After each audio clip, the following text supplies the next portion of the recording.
What is up, everybody, and welcome to NFL Nexus. Hey, if you're a Jets fan, you know this story all too well. The quarterback position, it's been, let's be honest, a nightmare for a long, long time.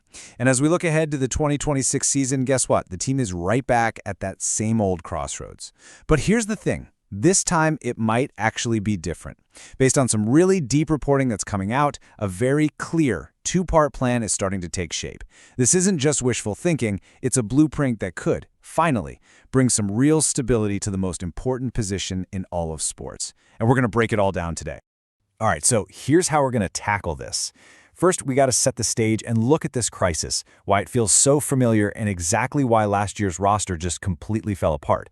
Then we'll dive into the two big pillars of this new plan that's being reported. We're talking about drafting a young guy with a sky-high ceiling, Ty Simpson, and then pairing him by bringing back a trusted veteran hand to show him the ropes. And, the most important part, we're going to see how these aren't just two random ideas, but a single, really smart strategy for the future of this franchise. If you've been following the New York Jets for any amount of time, this headline right here probably doesn't even make you blink. It's just business as usual. The franchise is yet again staring down the barrel of a complete and total overhaul at the quarterback position. It feels like they're just caught in this endless loop of hope followed by crushing disappointment that has really defined them for decades now. After another really unstable season, they find themselves right back where they started, at square one. So you might be asking, how did they get back here so fast? What was the thing that kicked off this latest meltdown? Well, you can trace it all back to one big swing and a miss. The front office, they took a huge gamble. They brought in free agent Justin Fields, hoping, really banking on the idea that he was the answer to their problems. But as our sources are putting it pretty bluntly, that experiment didn't pay off. It just failed. And that single failure, that one big move not working out, has forced the entire organization to basically scrap the whole plan and start all over again for 2026. Look, when a big move like the Justin Fields signing fails, it's never just about that one player. It creates this domino effect that sends shockwaves through the entire roster, and it left the Jets' quarterback room in just complete disarray. To really get a handle on the size of this problem, you have to look at the roster itself. You have to see just how bad the situation got and why they're so desperate for a fix. And this slide right here, wow, it really tells the whole story, doesn't it? It shows the sheer emptiness that they're dealing with. It's a total vacuum of certainty. You've got Justin Fields, the guy who is supposed to be the centerpiece of the whole offense. He's expected to be released, gone. Then you've got Tyrod Taylor, the veteran backup who, actually came in, studied the ship, and won them a game. Well, he's a pending free agent. No guarantee he comes back. And then there's the young guy, Brady Cook. He got thrown into the fire, and the reports say he just looked overmatched. So you put it all together, and it leaves the Jets with literally no viable, guaranteed starting quarterback on the entire roster heading into the new season. It's a blank slate in the worst possible way. So this is it. This is the billion-dollar question that the Jets front office is wrestling with right now. When you have a foundation that is this barren, how in the world do you even begin to rebuild? Well, according to some really detailed reporting from sources at places like The Sporting News and Essentially Sports, the answer isn't just about finding one player. It's about a carefully built strategy that involves two very different but totally complementary paths. Okay, so part one of this reported blueprint is a move straight out of the classic NFL team building playbook. You have to invest in your future. You use your most valuable assets, your high draft picks, on a young quarterback who has that franchise-changing kind of potential. And according to the reports we're seeing, one specific name has started to bubble to the surface as a really serious target for the Jets. So here's the crucial part. The Jets actually have the ammunition to make a big move like this. And that's all thanks to that really savvy trade they made that sent cornerback Sauce Gardner to the Colts. Because of that deal, they now own this extra first-round pick. And sitting there at number 16 overall, that is a fantastic spot to be in. It's what you'd call a strategic sweet spot. It's high enough that you can land a premier top-tier talent, but it's not so high like a top 5 pick where you're kind of locked in to only one or two guys. This pick gives them incredible power and a ton of flexibility. And this is the guide, this is the target. Daniel Shofkin over at The Sporting News has identified Alabama's Ty Simpson as the player most likely in their sights.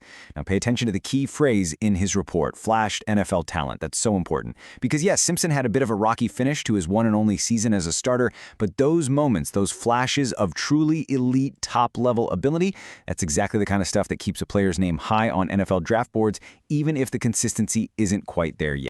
And this slide just lays out the whole debate perfectly. It's that classic high-risk, higher-reward situation that GMs live and die by. Let's look at the pros. The upside is wow. I mean, you could potentially land a guy that some scouts have rated as the second best quarterback in the entire class, and you could get him in the middle of the first round. That is incredible value. But, and this is a huge but, you flip over to the cons, and they are just as serious. He's only got 1 year of starting experience. That is not a lot of tape for teams to go on. And as Shofkin points out, Simpson probably needs to sit a bit. He is not a plug-and-play day-one starter. So even if he's the long-term answer, he doesn't solve the immediate problem for Week 1 of the 2026 season. Okay, so that brings us to the other side of this strategy. Because let's be real, you can't just draft a raw rookie quarterback, no matter how talented, and throw him into the fire, especially in a market like New York. That's a recipe for disaster. A guy like Simpson needs a support system. He needs a mentor. And the team, well, the team needs a reliable insurance policy. And that leads us directly to the second, absolutely essential piece of this whole puzzle, a veteran leader.